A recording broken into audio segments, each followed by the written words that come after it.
don't get credit for going to church. You don't get credit for saying I accepted Jesus when I was 10 years old. You accepted me when you were 10. You're now 70. Let's discuss 60 years of time that I gave you, of talents that I gave you, of treasures that I gave you to advance his kingdom for the benefit of others to his glory. Yeah, you get heaven because you're saved, but you get rewarded because you're a servant. Jesus says that a nobleman was going away, referring to himself, and he called 10 of his servants. And he told his servants, I'm leaving, but I want to give each of you 10 minas. A mina is an amount of money. He says, I'm going to give you each 10 minas during my absence, and during the time I'm not here, your job is to do business till I return. That's your job in this gap between my first coming and second coming, in our case, between our salvation and our trip to heaven. I'm going to give you 10 minutes and I want you to do business till I come. So during this time when you are waiting for me to return, I don't want you to be passive. I don't want you to be aimless. I want you to get some business done until I come. And so he calls the servants, and it says he gave each of them 10 minas. In Matthew 25, verses 14 and following, Jesus tells a similar story, but with a different twist. Because in Matthew 25, when he tells the story, everybody got something different. They didn't get the same amount as in this story. So let me explain. He leaves each of them 10 minas, and he uses the money to talk about something bigger than money. He uses minas, but he's talking about something bigger. He's talking about life. All of us have 3 of the same things. Everybody here has 3 of the very same things. What we don't have is what he talks about in Matthew 25, the same amount of the same things. We all have the same things, but we don't have it to the same degree. The first thing that all of us have is time. Now, we don't have the same amount of time. We're not all going to live to the same age, but we all have time because we're alive. With time from a kingdom point of view, because the nobleman went away to get a kingdom, the time in the kingdom perspective is a boundary in which opportunities exist. So within this thing called tick-tock, tick-tock, time is opportunity because you use your time to do things, to accomplish things. The second thing all of us have are talents. We have varying abilities. We don't have the same talents, but we've all been given capacity to do things for the king and for his kingdom, since the parable is about the king going to get a kingdom. We don't all have the same abilities. We don't all do the same thing, but we all have some capacity to serve the king and the kingdom. The third thing that all of us have are varying degrees of treasures, resources. Everybody doesn't make the same thing. Everybody doesn't have the same amount, but we all have some level of resource. So you all have time. We all have talents. We all have varying amounts of treasures, but we're not all equally valuable to the kingdom when it comes to doing business till he comes. We're valuable as people, but he's not talking about our value as people. All 10 were servants. All 10 belonged to the nobleman. All 10 belonged to the master. And he says, do business till I come. See, a lot of us are asking God to do business that he's waiting on us to get done. Any time in history, that he wants to use means he must borrow that time from you.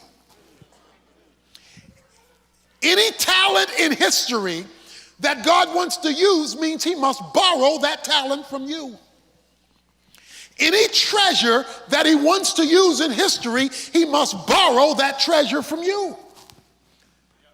That's why all through the Bible, he must find a person, pick a person, and use a person, because he's entrusted with a person the minas, the time, the talents, and the treasures for what he wants to get done in his absence until he comes back, and he is banking on you because of what he left behind to you. Time, talents, and treasures. Not the same amount, but the same categories in varying degrees. He says you are to do business until the nobleman in the story, the king, returns. That you and I are stewards of what we have been left with while we live here since salvation. And the job of a steward is to protect and expand the assets of another. The job of a steward is to protect and expand the assets of another. And so God is expecting that your life, time, talents, and treasures will protect and expand his kingdom purposes. The nobleman, Jesus, returns, and all of those who are his followers are called to him. And his question is, what did you do with the time, the talents, and the treasures that I left you with during my absence, that I told you to do business for me while I'm gone? The question on that day is not what did you do for you. The question on that day is what did you do, as you'll see in a moment, with what was mine on loan to you. While the king is gone, he has left everyone in this room who has accepted Jesus Christ a remaining amount of time, spiritually endowed talent, and a certain amount of resources, but all the same category. And he says, do business. And then he returned and he wanted to know, what kind of business did you do? This is called in 1 Corinthians 3, the judgment seat of Christ, when he will evaluate what kind of business did you do for me and the advancement of my kingdom that benefited others, for which I got the glory. The first appeared, saying, Master, your mina has made 10 minas more. And he said to him, well done, good slave, because you have been faithful in a very little thing, you are going to be an authority over 10 cities. Ooh, ooh. When the master, the king, came back, he called the first guy. He said, now I gave you 10 minutes. Show me what you got. He says, Master, you gave me 10 and I made 10 more. In other words, Master, there's 100% return. I'm not just giving you back what you gave. I'm doubling what you gave me. And here's 10 more. I expanded what you gave me. The response of the master was accolades. Well done, my good and faithful servant. I am going to put you over 10 cities. Please notice something. The reward was consistent with the expansion. Heaven is participating in God's rule and being given responsibilities commensurate with your investment of your life during this interim period. We're told next that the second guy comes. And the second guy says, Master, I got 5. The master says, you are over 5 cities. Notice what he didn't say. Well done. He only said well done to the first guy because the first guy maximized the opportunities. Second guy was half-stepping. He doesn't get a well done. In other words, he could have done more, but he didn't. He was 50% there. And so he did not get accolades.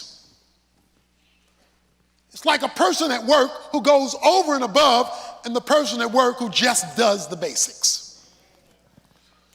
But he does get recognition in terms of a reward. He gets 5 cities, note, that is commensurate with his action. And so, he comes and he holds account these 2, but then we're introduced to homeboy number 3. Another came saying, Master. Oh, now he talking right. I mean, he talking right. He's talking like a committed follower. He says masters. Like folk in church hollering out Jesus. You sound good. Master. His terminology was accurate. Here is your minna. Here's what you left me, which I kept put away in a handkerchief because I was scared. He says, I was afraid because you are an exacting man. You take what you did not lay down and you reap what you did not sow. In other words, you're hard to please. I was just concerned about not losing it. I was playing defense. I was concerned about not losing it. He said to him in verse 22, by your own words, I will judge you, you worthless slave. Do you know that I am an exacting man? Did you know that I'm an exacting man, taking up what I did not lay down, reaping where I did not sow? Then why did you not put my money in the bank? At least I would have collected some interest. You worthless slave. You call me master, but it hadn't changed anything you do. It hadn't changed any of your priorities. There's still no time, talents, or treasures used for me, my kingdom, my name, and the good of others. But you call me master. Your theology has not affected your activity. And that has made you valueless to my kingdom. The Bible speaks about 100-fold repayment. So those of you who are here today, and you're living the best Christian life you know how, you're giving your time, your talents, and your treasures for God's kingdom, and it's not been fair to you. It's not been right by you. Guess what God says? I think it's in Matthew chapter 5, around verse 11. He says, when you're having to pay a price for doing right, notice what he says. He says, rejoice. Wait a minute. How am I going to rejoice when I'm not being treated right? He says, because your reward is rich. He gives us some things now, but he's talking about the big payday. He says, you worthless slave, you wouldn't even go to a bank. Now, why wouldn't he at least put it in the bank? Because the bank keeps records. So when you deposit in the bank, there's a record. He puts it in a handkerchief because he does not want a record. He does not want a record of where this minna is. Why not? In case the king doesn't come back, I still got my minna. I still got my time. I still got my talent. I can live my life the way I want to live it. I left you here and you are absolutely of no value to me. There were people I wanted you to touch, lives I wanted you to change. There was ministry I wanted you to do. I had a plan for your life. And all I heard from you was, bless me, bless me, bless me, now bless me, bless me, highly favored.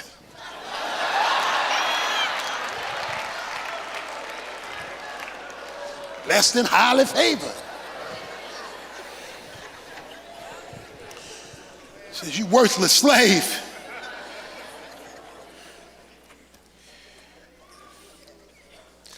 So what are we going to do with him, Lord? He says in verse 24, tell the bystanders to take the minutes away from him and give it to the one who has the 10 minutes.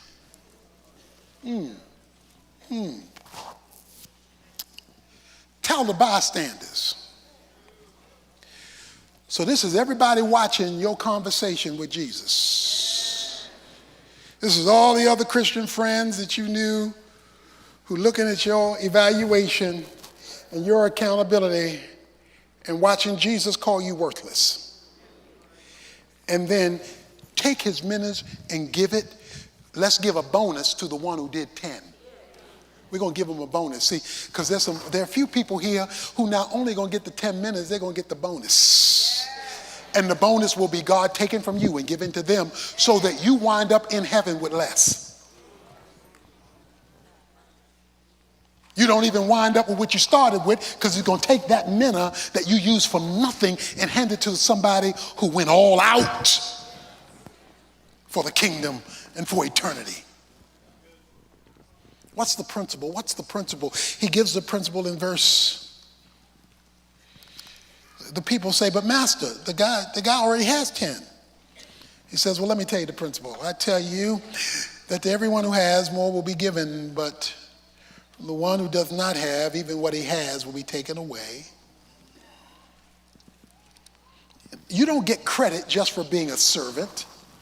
You're saved by grace. You don't get credit for that. That's all of God. So you don't get credit for being a Christian.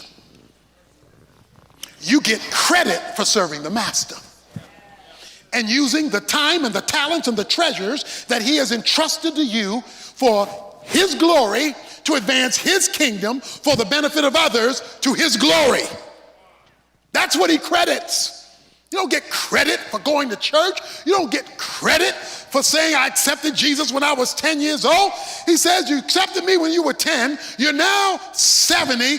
Let's discuss 60 years of time that I gave you, of talents that I gave you, of treasures that I gave you over that 60-year period of time. Let's talk about that.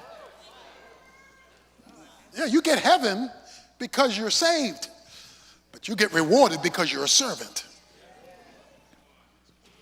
So there's going to be a lot of transfer of wealth in heaven.